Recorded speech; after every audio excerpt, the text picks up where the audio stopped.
Guys, welcome back, and today I'm gonna go over October November 2020 Variant 1 exam from the IGCSE Chemistry. Let's start. Question 1.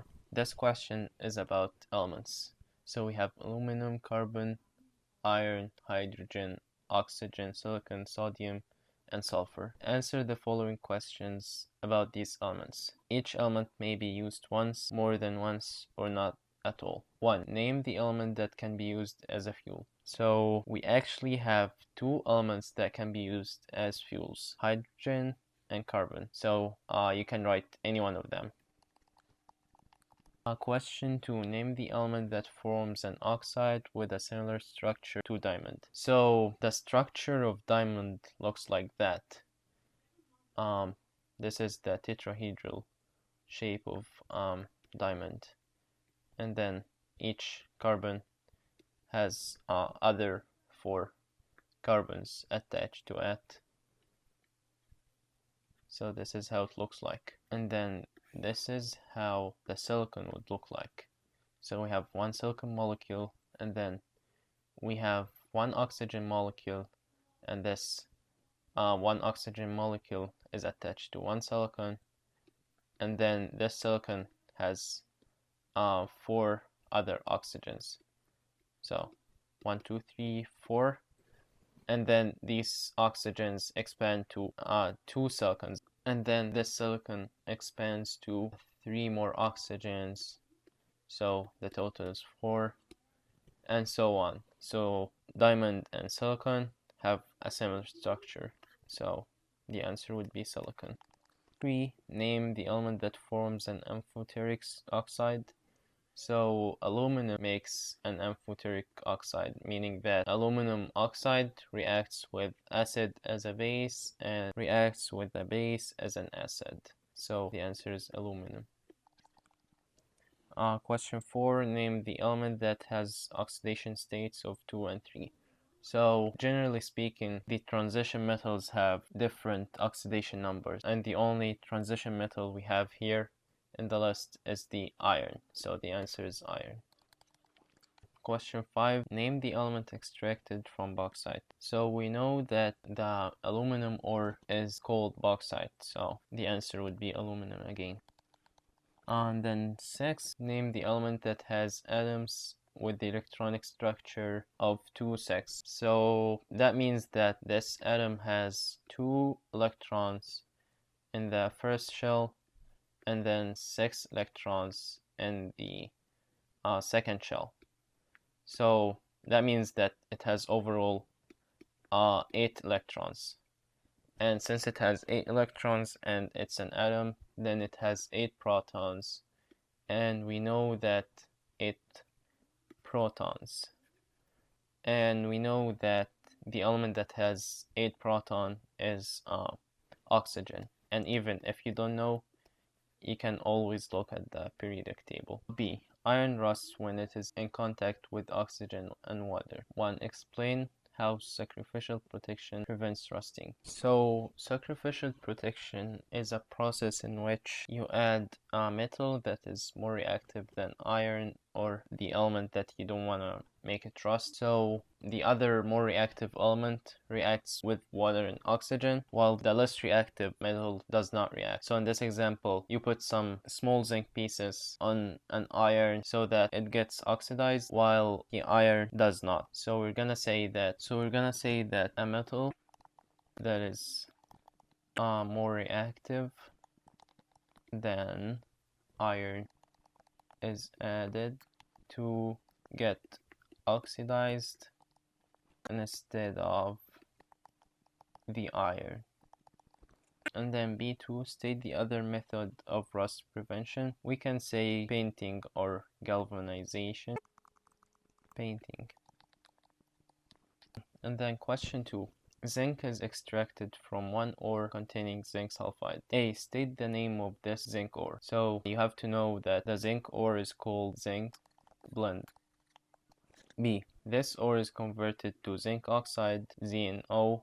Zinc oxide is then reacted with carbon. 1. Write the chemical equation for the reaction of zinc oxide with carbon. So you have two equations that are possible, and you can write any of them, but I prefer the one that I'm gonna write down now, and I'll tell you the reason why. So the one I'm gonna choose is zinc oxide plus carbon.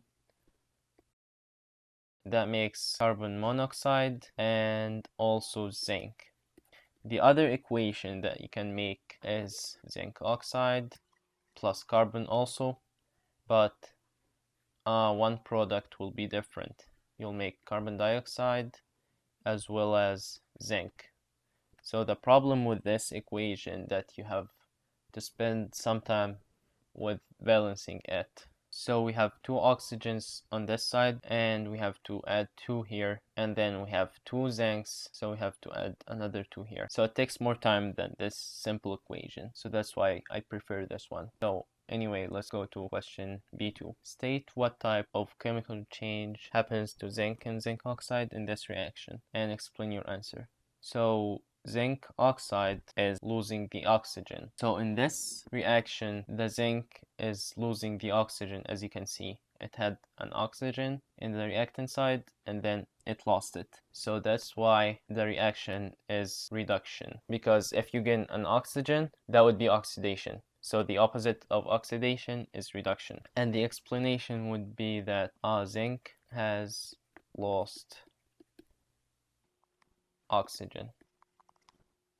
B3. Explain why aluminum is not extracted from aluminum oxide by heating with carbon.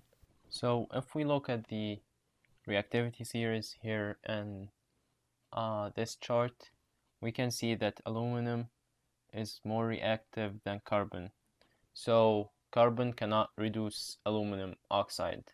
So we're gonna say that aluminum is more reactive than carbon, so carbon cannot reduce it. Suggest an alternative method of extraction of zinc from zinc oxide. We can use the other process, which is electrolysis, but this process uses too much energy, and that's why we're using carbon. But the answer anyway would be electrolysis. C. Brass is an alloy of zinc. Explain in terms of particles why brass is harder than pure zinc. So in a regular metal element, the particles look like this. So they form layers. They are all the same size, and so they are easily sliding over each other. But when you have an alloy, it would look something like this. So just to separate them, we'll have a different element with a bigger size here. So when you have particles with different sizes, it would be harder to make them slide over each other. So that's why an element could be weaker than an alloy. So we're gonna say that alloys and elements both exist as in layers. Particles in alloy are in different sizes, so it's harder for particles to slide over each other in an alloy.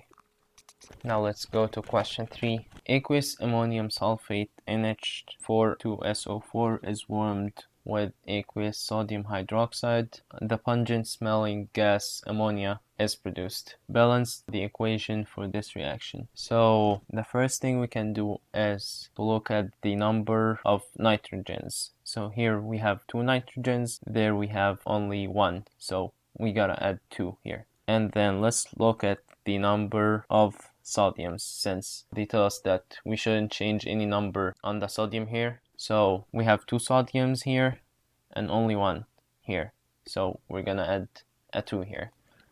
Now we have 2 sodiums, 2 nitrogens. Let's look at the hydrogens. So on the reactant side, we have 4 multiplied by 2, that's 8 hydrogens, and 2 more, that's 10, and we have 6 here. We don't know yet, but probably we have 6 in the ammonia, 2 multiplied by 3, and we have 2 now in the water. So we want to make these two add up to 10. So we gotta make the H2O have 2 more molecules, so that 2 multiplied by 2 would be 4, and the total is 10. And now for checking the answer, we can count the number of oxygens just to make sure that everything is right. So we have 2 oxygens here and 4 here, that's 6. 2 oxygens here and 4 here, that's also 6. So the equation is balanced. A 2 gram sample of impure ammonium sulfate is found to contain 0.7 grams of impurities. Calculate the percentage of ammonium sulfate in this sample. So we had a sample of, let's say, a rock or maybe a powder that has the mass of 2.8 grams, and we know that it has 0.7 grams of impurities, something like maybe iron oxide, or I don't know, whatever. So we have only 2.8 minus 0.7, that would be 2.1 grams of ammonium sulfate in the powder or the sample, because 0.7 grams of this powder or the sample is impurities. Now let's calculate the percentage of the ammonium sulfate in this sample. So we're gonna divide the mass of ammonium sulfate in the sample by the mass of the whole sample, which was 2.8, and multiplied by 100 to get a percentage, and that would be 75%. Then C, describe a test for ammonia gas. A test would be a litmus paper. It turns blue. D, ammonia gas is prepared at the front of a laboratory. The pungent smell of ammonia spreads throughout the laboratory slowly. D1, name the process that occurs when ammonia gas spreads throughout the laboratory. That would be diffusion. When a gas or a liquid spreads from high concentration to low concentration, that's called diffusion. Now, question D2, explain using ideas about particles why ammonia gas spreads throughout the laboratory. So the answer would be that ammonia gas moves randomly from high concentration to low concentration area. So the mark scheme put a mark for saying that gas molecules move randomly, and another mark for mentioning that they move from high concentration to low concentration.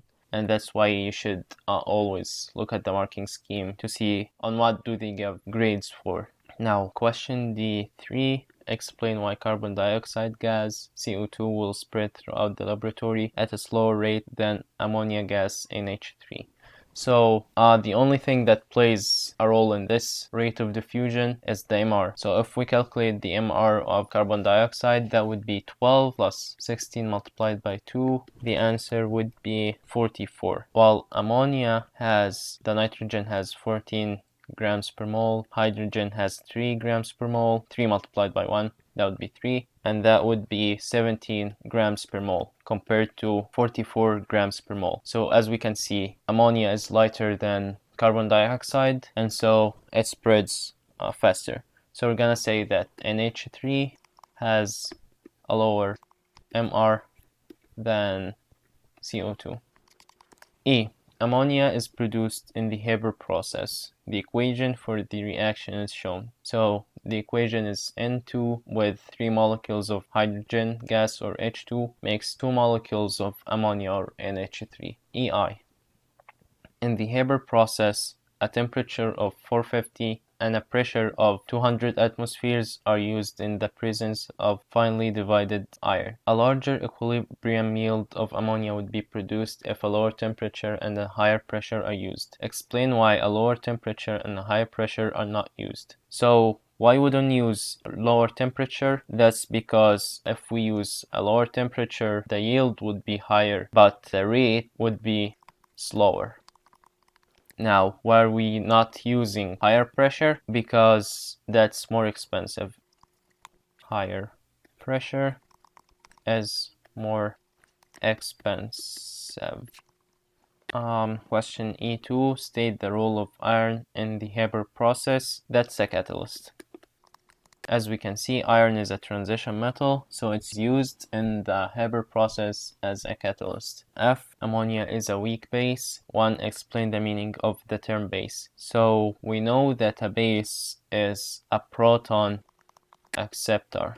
You don't really have to know anything more than that for the IGCSE chemistry, but you'll know more about it in like A2 chemistry. But for now, you only need to know that base is a proton acceptor, acid is a proton donor. Now suggest the pH of aqueous ammonia. So the pH of aqueous ammonia would be something between 10 to 12 because it's not a strong base, but it's a weak base. So we'll say like 10.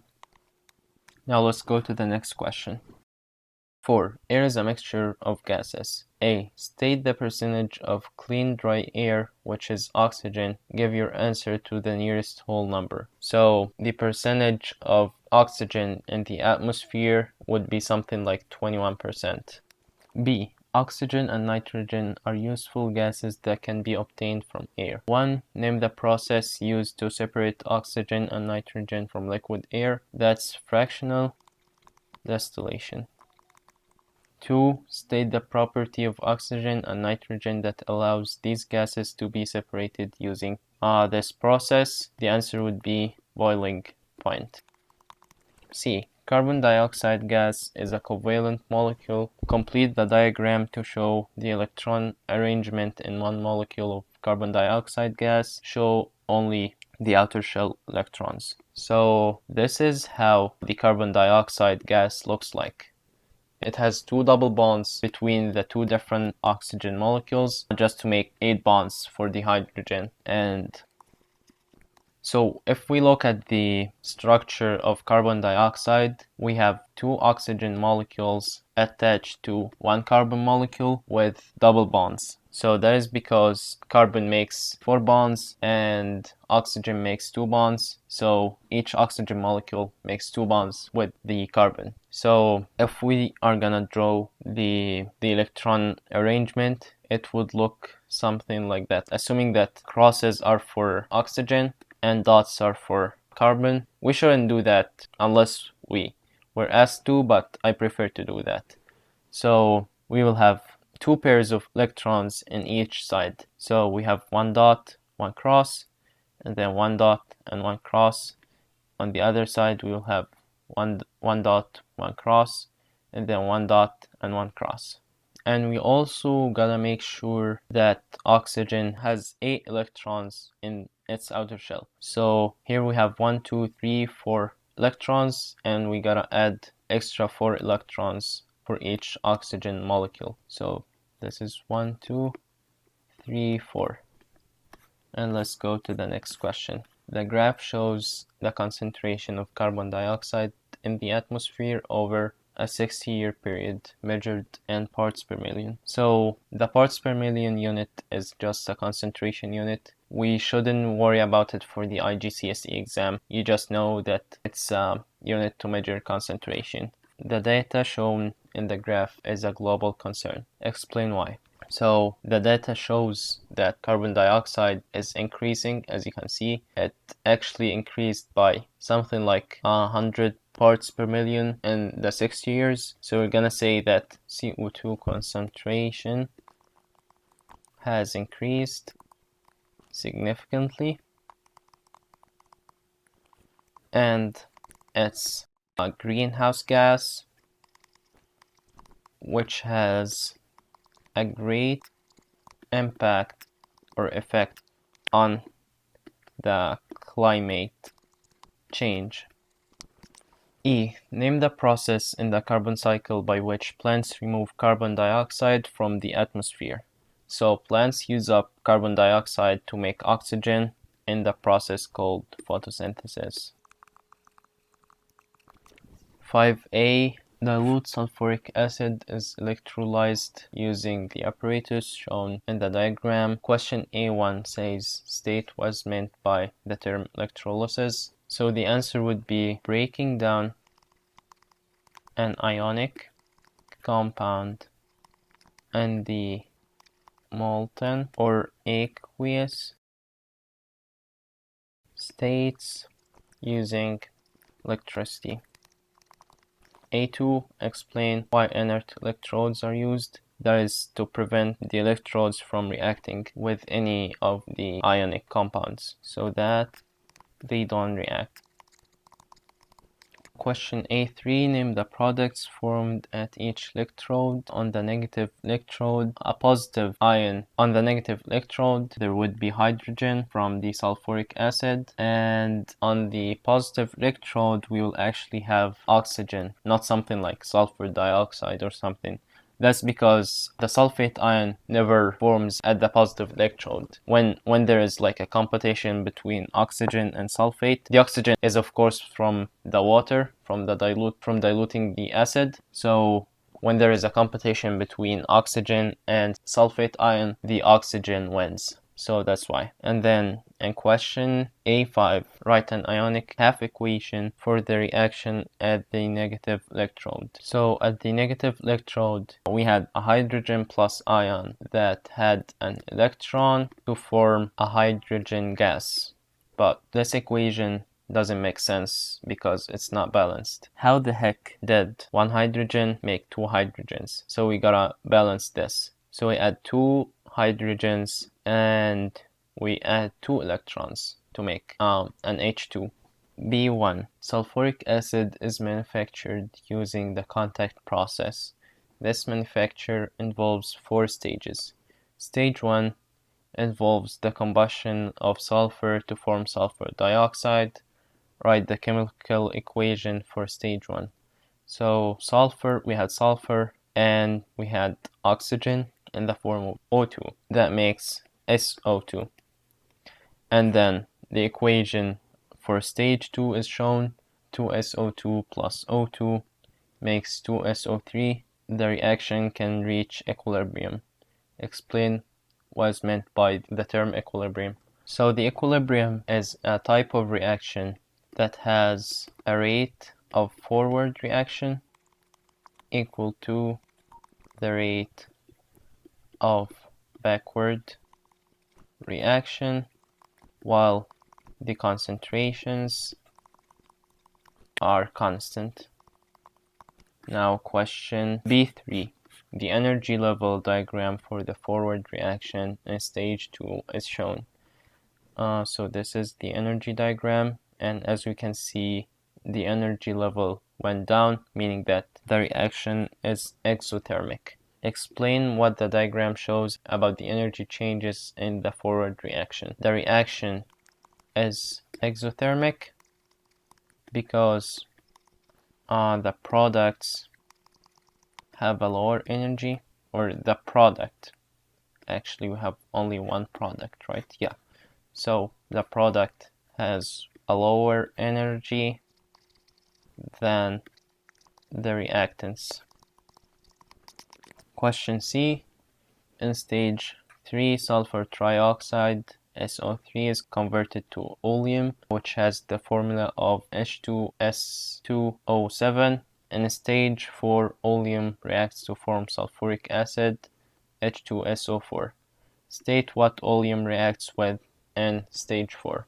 So we have to previously know that oleum reacts with water to make the 2 molecules of sulfuric acid. A sample of sulfuric acid H2SO4 has a concentration of 0.75 mole per decimeter cubed. Calculate the concentration of sulfuric acid in gram per decimeter cubed. So the thing is that we have, let's just hide this for now, the DMs in the DM cubed.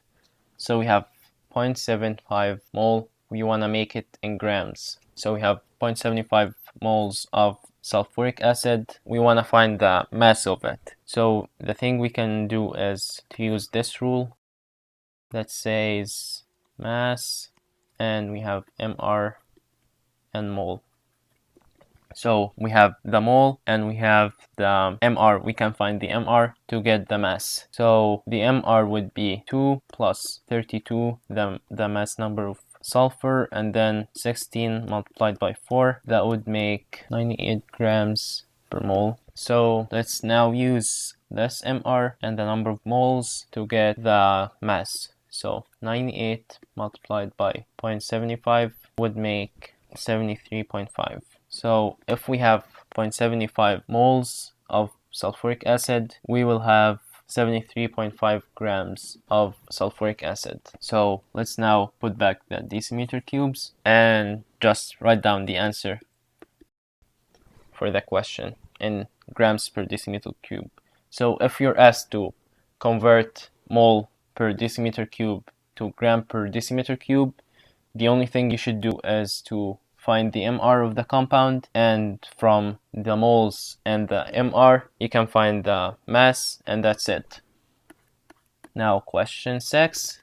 Ethane, propane, and butane are members of the same homologous series. Name this homologous series. So as you can see, they all end with the suffix ane, which means that they belong to the alkanes. A2, state two ways members of the same homologous series are similar. They actually have the same chemical properties and they have the same functional group.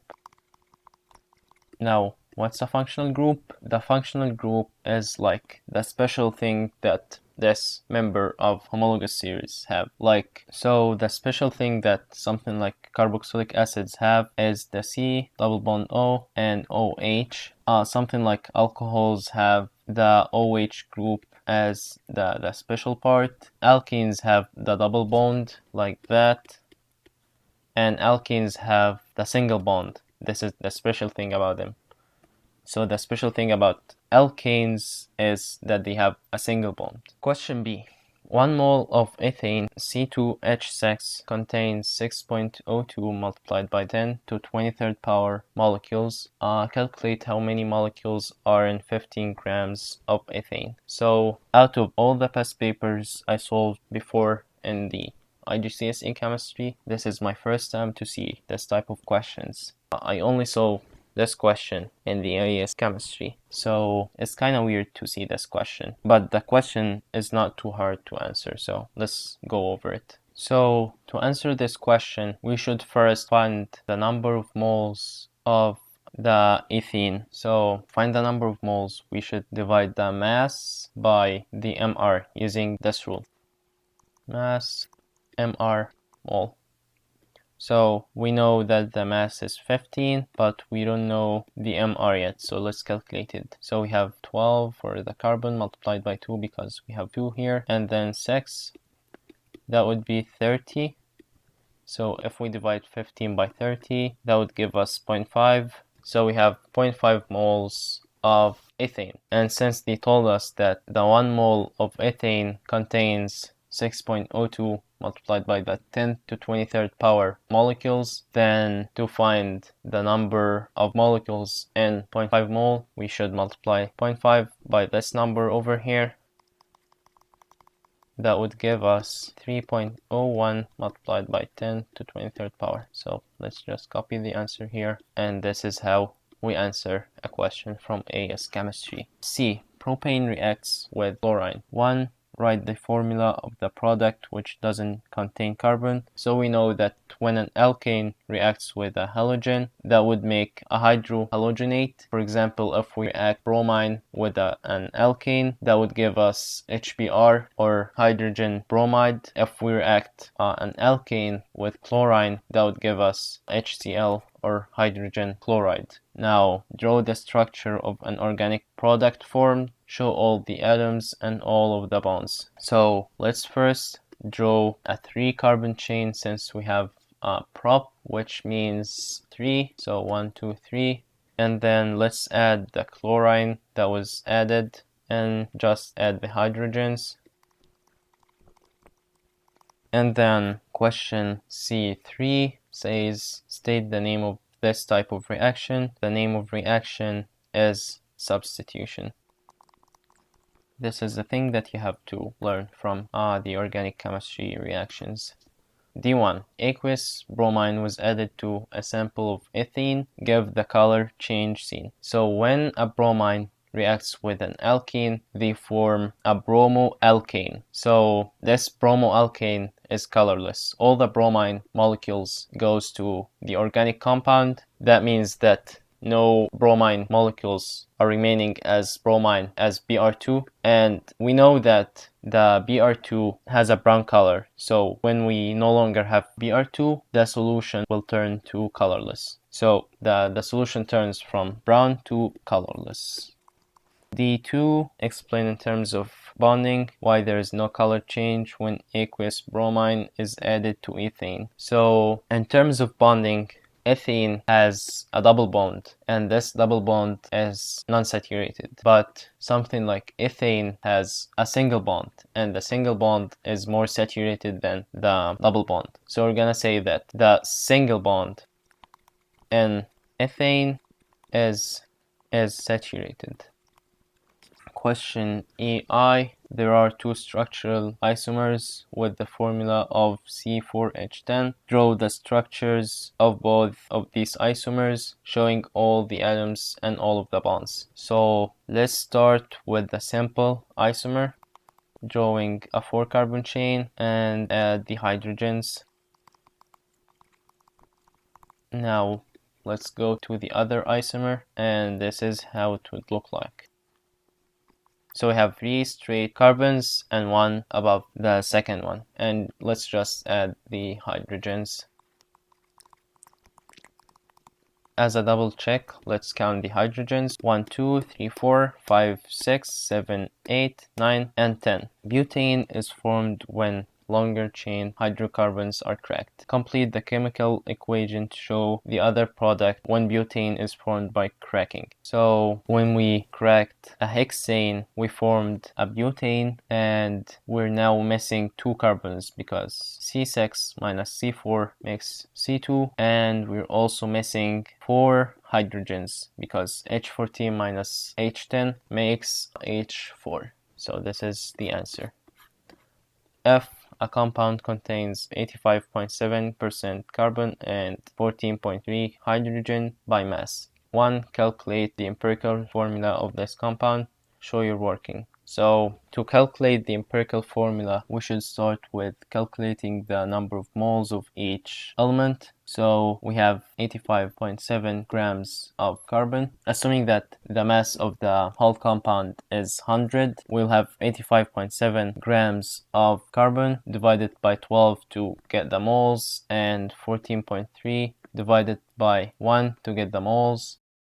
So the moles would be 85.7 divided by 12, we'll get 7.14, and here we will have 14.3. Now this is the ratio of moles. To get a simpler number, we should divide each one with the smallest number, which here is 7.14. So 7.14 divided by 7.14 would make 1, and then 14.3 divided by 7.14 would make approximately 2. So for each 1 carbon molecule, we'll have 2 hydrogens, and so the empirical formula would be C2C1H2 or CH2. Now F2, the molecular mass of the compound is 112. Calculate the molecular formula of this compound. So simply what we're gonna do is find the MR of this compound. So 12 plus 2, that would make 14. So this is the MR of this compound. And then we're gonna divide the 14 by the 112. That would give us 8. So we multiply every number in the empirical formula by 8. So here we had 1. So C1 multiplied by 8 would make C8. And then H2 multiplied by 8 would make 16, H16. So the molecular formula is C8H16. Now let's go to question 7. Ethanol can be manufactured by 2 different methods. Method 1, fermentation of a sugar. The molecular formula of sugar is C6H12O6, and this is the reaction of making ethanol from sugar or glucose. C6H12O6 with a catalyst, of course, makes 2 molecules of C2H5OH, aka ethanol, plus 2 molecules of CO2. And then we're asked for giving one advantage of using fermentation compared with method 2. So method 2, we didn't look at method 2 yet. So method 2 is the reaction of ethene with steam. So we have here ethene C2H4 and we reacted with water or steam to make C2H5OH, which is alcohol or ethanol. So what's the advantage of using fermentation instead of ethene? The advantage would be that in the fermentation process we're using a renewable resource,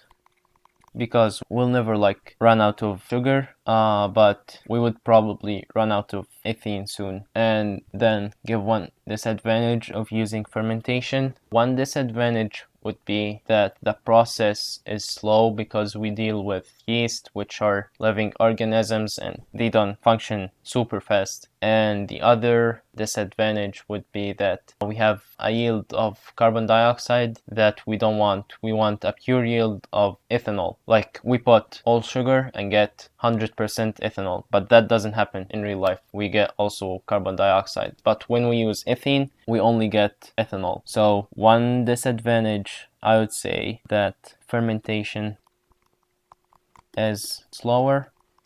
And let's add the other one, that fermentation produces also CO2.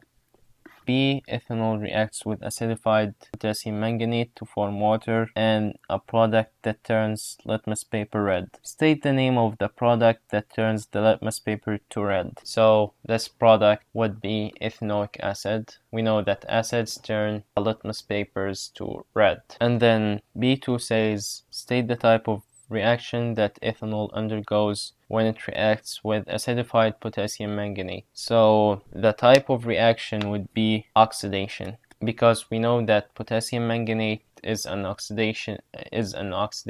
We know that acidified potassium manganate is an oxidizing agent, and we already add to the ethanol, we add oxygen to get the carboxylic acid, or in this case the ethanoic acid. We'll add acid here. And then ethanol reacts with methanoic acid to form an ester. Name the ester formed. So the ester formed would be called ethyl methanoate. So the way to name an ester is to start with the alcohol and use the prefix of the alcohol and add YLE to it, and then use the prefix of the carboxylic acid and add to it anoate, this part, ANOATE. So the name would be ethyl methanoate. Now draw the structure of the ester formed. So what we're gonna do is start to draw the structure of ethanol first. So this is how ethanol looks like, H, and then draw the structure of methanoic acid, which would look like that, OH, and this is 1, 2, 3, we have H here. So this is the structure of methanoic acid, and this is the structure of the ethanol. Now when we make an ester, we take an OH from the part which has more oxygens. In this case, the methanoic acid has 2 oxygens, so we're gonna take OH from it, and we're gonna take an H from the compound that has less oxygens, and then in this case it's the alcohol or the ethanol. So we're gonna take an H to make water, and then combine these together. We're gonna copy this part over here without the OH, this part here. So we're gonna have oxygen double bond to the C, H, align, and then we're gonna take this part over here, this part, and this is how it would look like. So we add the O, the other O here, and then C, C, H, H, and we copy the whole thing. And that's it. That's how we draw the structure of ethyl methanoate. D. The table shows the melting points of ethanol and sodium chloride. So we have here the melting point of ethanol is negative 114, and sodium chloride has a melting point of 801. That's a big difference. Oh my god. So the difference in melting points is due to the differences in attractive forces between particles in these substances. Name the type of attractive force in each substance. which is responsible for the difference in the melting points. So the ethanol has irregular attractive forces or attraction forces between molecules, while sodium chloride has attraction forces between positive and negative charges. As we can see, sodium has a positive charge and chloride has a negative charge. So it's an interaction between anions and cations. And that's it for today. We're done with paper 4 IGCSE Chemistry October November 2020 Variant 1 exam. Please like and subscribe to my channel and feel free to give me your feedback in the comments. Thank you very much.